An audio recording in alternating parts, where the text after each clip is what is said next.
Zakatul fitri kuna muda wake wa kutoa, nao ni muda mara mbili. Wakati wa kwanza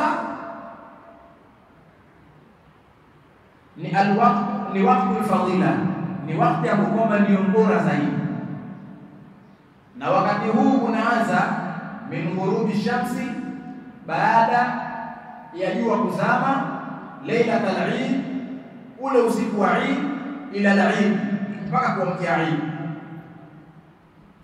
Wa afdalihi ma baina salati al-fajr wa salati al-Eid, na bora zaidi ni uipeane zakatul fitri ama uifikishe zakatul fitri kwa ule unayemkusudia baada ya swala al-fajr, kabla kuswaliwa swala ya Eid.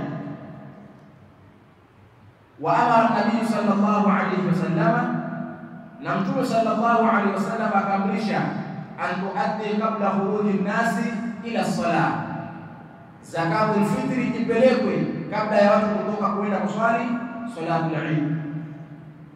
Qauluhu ta'ala, maneno ya Allah subhanahu wa ta'ala aliyokuwa sema qad aflaha man tazakka, hakika amefaulu yule ambaye anatoa zakatul fitri, wa zakara isma rabbih, na baada hapo akamtaja Allah subhanahu wa ta'ala, akayataja majina ya Allah subhanahu wa ta'ala, fasalla, na alafu akaswali.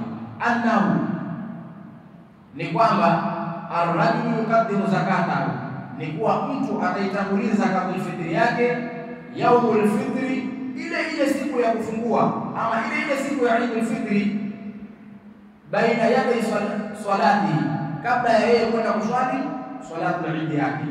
Huo ndio wakati wa kwanza.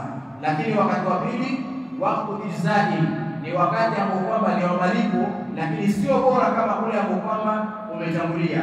Wa huwa qabla al-Eid bi yawmin au yawmayn, nayo ni kabla ya Eid kwa siku moja au siku mbili. Lima fi sahih al-Bukhari rahimahullah ta'ala, kama ilivyopokewa katika hadithi ya katika kitabu cha Sahih al-Bukhari, rehma za Allah zifikie yeye, qala, amesema, wa kanu ya'ni as-sahaba, walikuwa masahaba, yu'tuna ay al-masakin, wanawapatia maskini zakatul fitri qabla al-fitri, kabla ya kufungua, biyaumi au yaumaini, kabla ya siku moja au siku mbili.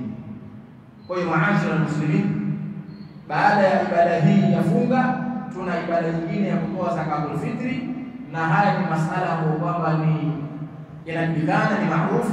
Tunasema tu kwa ajili ya kukumbushana, ili tuhimizane, kila mmoja wetu aitekeleze ibada hii ya zakatul fitri.